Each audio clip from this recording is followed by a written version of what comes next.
star of Radio 1's Dance Anthems, Mr. Danny Howard. Let's give him a round of applause, please. Thank you. Danny, how's it going, mate? Now, listen, I mean, it's fair to say it's been a meteoric rise for you, maybe. I think that's fair to say. It's probably the best way to describe it. Yeah, of course. Yeah. It's been quite a ride for you. I mean, you won the Superstar DJ Search 2011. Yes, on Radio 1. They were doing a competition. It was the first time they actually done the Superstar DJ competition, as they called it. And I wasn't actually going to enter it until a few friends sort of called me up and said, you should probably go for this. I was like, oh, I don't know. So, and then I just thought, you know what, I'm just going to go for it. Yeah. And I did. And then obviously the short version is that I went for it and won it in the end, and became the winner of the Radio 1 Superstar DJ competition. Played for them in Ibiza that year, which was good. Sure. It's not bad. Of course, the first time playing in Ibiza, playing for Radio 1, it's probably like a target or a goal that most DJs aspire to. So for me to get to do that sort of almost instantly off the back of winning that competition was, an amazing experience. Was becoming a dance DJ something you'd always wanted to do, or did you just, I mean, doing a bit of production and stuff, did you then think, actually, no, I really want to get on the radio and sort of, play tracks that I love to do, or did you want to be a DJ, or did you want to be a presenter? Had you always had that sort of goal, or just this came up and you were like, yes, I'll do that? Yeah, of course. I mean, I always wanted to be a club DJ. Yeah. My older brother, he had a pair of decks when I was about 10. That was the first time I saw these 1210s that he had. That he was mixing these two records together, and I was like so amazed. What's going on here?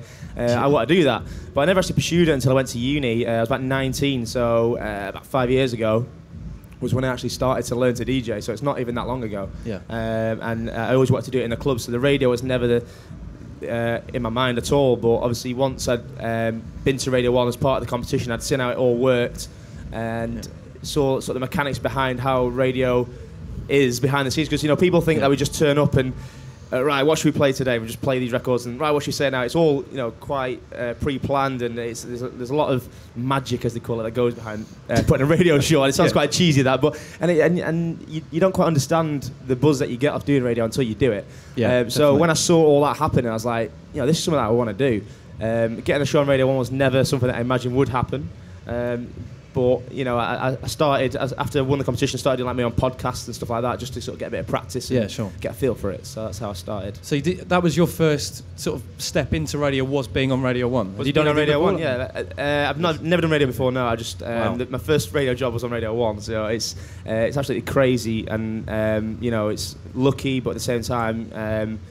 I suppose off the back of the competition, they saw something in me, and I've just worked hard to make sure that we've got there, and I know how lucky I am to be in this position, so I'm always working hard to try and push forward and make the most opportunity, because I know there's a lot of people, a lot of DJs and radio presenters who would love to be doing what I'm doing right now, and I'm fully aware of that, so I just want to make sure I'm not wasting the opportunity, and that I do a good job, basically. Yeah, definitely. I mean, because the usual route, I mean, for me as I'm a radio presenter myself, and it's kind of the route I sort of took was the sort of doing as much work experience as possible and just really pushing that kind of thing. So we have a sort of a very different way that we've got into it. But I mean, since you've been on Radio 1, I think you started in April on the actual Dance Anthem show. Yeah.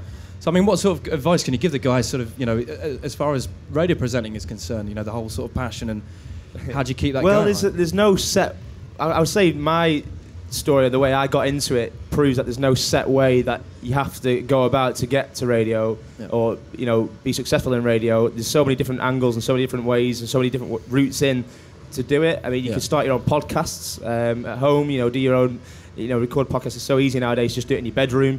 Maybe tap up your local radio station so you can go and just sit in the studio just to get a feel for it. Yep. Maybe have some practicing in the studio. And there's loads of different ways. Student radio is a good way if you're a student at university. You've got a student radio station, definitely get involved in that.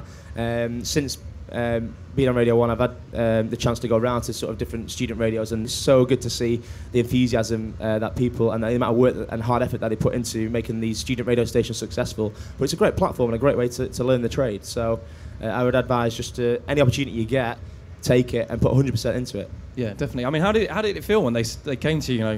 I mean, I know the guys at Radio 1. They just sort of sit you down and say, right, do you want to do the Dance Anthem show? He didn't even sit me down. He rang me up. Did he? Oh. I remember it was a weekend. I'd had a heavy weekend of gigs. Quite tired. It'd been a heavy one. So it was like 9:30 in the morning. I had this call off a block number. Hello. And it's like, hi, it's Radio 1. I was like, hello. Like trying to be like all nice and sprightly. And then he just said, are you ready for this? Are you sat down? was like, yes, I'm actually lying down, but go on. And just offered me the show, and it was just like, I actually laughed down the phone to him. That's the perfect reaction, yeah. I thought it was some sort of prank that my mates were doing on me, but it turned out to be real. And but I suppose it was just the shock. The knee-jerk reaction was to laugh down the phone and be like, you been serious? Yeah. So, but no, it was real, genuine. Did you extend the weekend of partying by an extra couple of days after that news? Or were you just too yeah, I think I had a hungover? few celebratory drinks, definitely. Yeah, definitely, mate. Well, let's get back to the DJing, because you warmed up for Fatboy Slim recently in Blackpool, is that right? Yes, last December, nice. That was amazing. Oh, awesome. In my hometown as well, so to be able to be on the same lineup and support, world famous artists such as Fatboy Slim, who's a legend and a true pioneer of the dance music scene. It was incredible, and to have all my family and friends there watching. Yeah, definitely a great experience. 3,000 people. It was so good. Would you put him down as an influence for you? Yeah, for yourself? of course. Like I say, he's anybody in dance music, producers or DJs, will either play or sample anything that he's touched.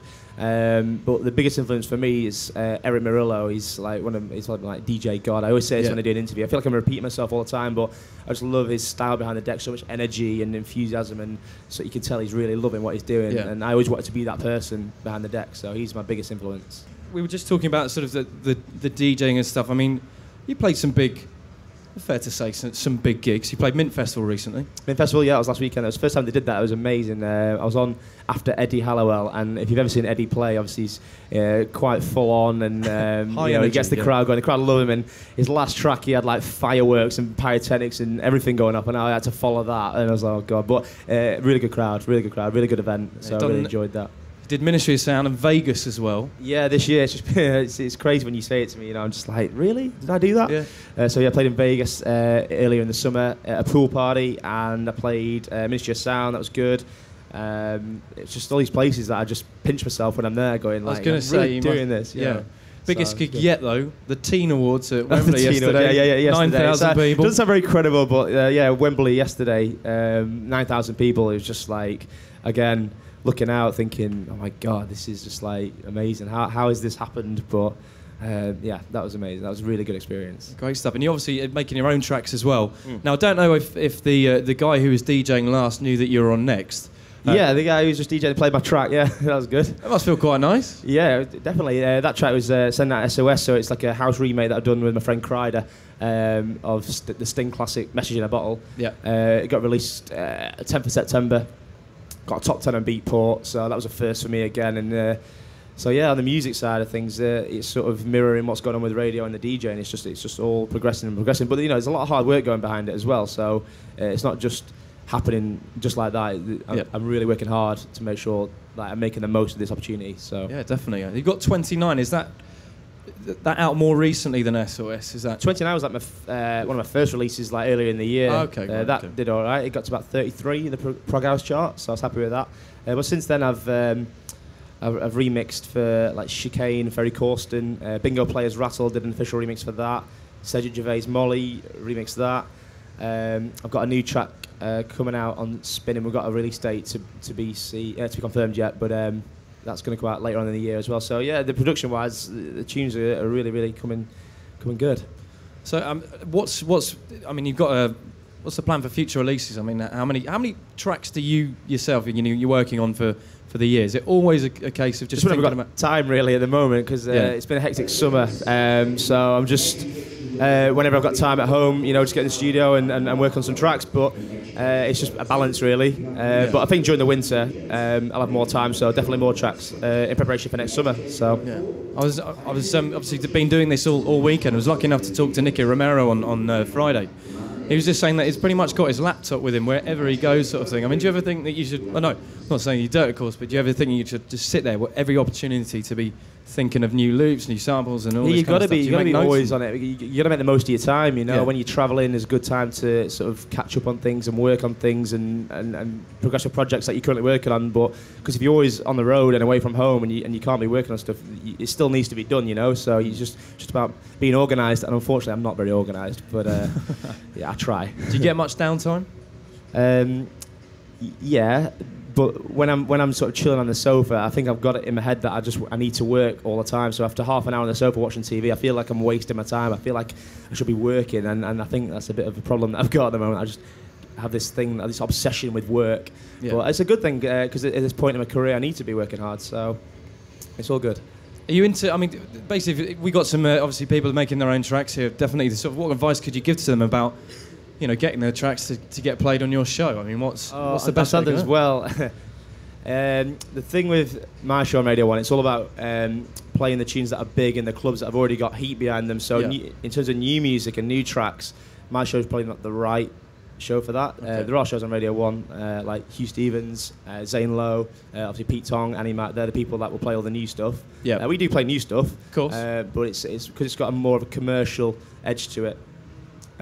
We deal more on the commercial side, that it has to have that commercial appeal as well. So getting your tracks on big labels is a good way of doing things. Getting big DJ supporting your tracks will then warrant me being able to play that on dance anthems on the radio. Yeah, definitely. So, Cakes, I think you can always look up on the the Radio 1 websites and all the other stations. There's always going to be someone who's got something to do with the music. It's a case of dropping them a very nice email saying hello. Yeah, of course. But I don't know, just obviously make sure the tune's good. You got to make sure the tracks are good. But obviously DJs at Radio 1 receive a lot of tracks. I can vouch for that as well. Yeah. And you've got to think of a way that can make yours stand out. So if you put 2 pages of writing of your life story, the chances are I'm not going to read it because I've just got so much music to get through. It's like it needs to be short, snappy. Why this is good, who you are, what you do. Yeah.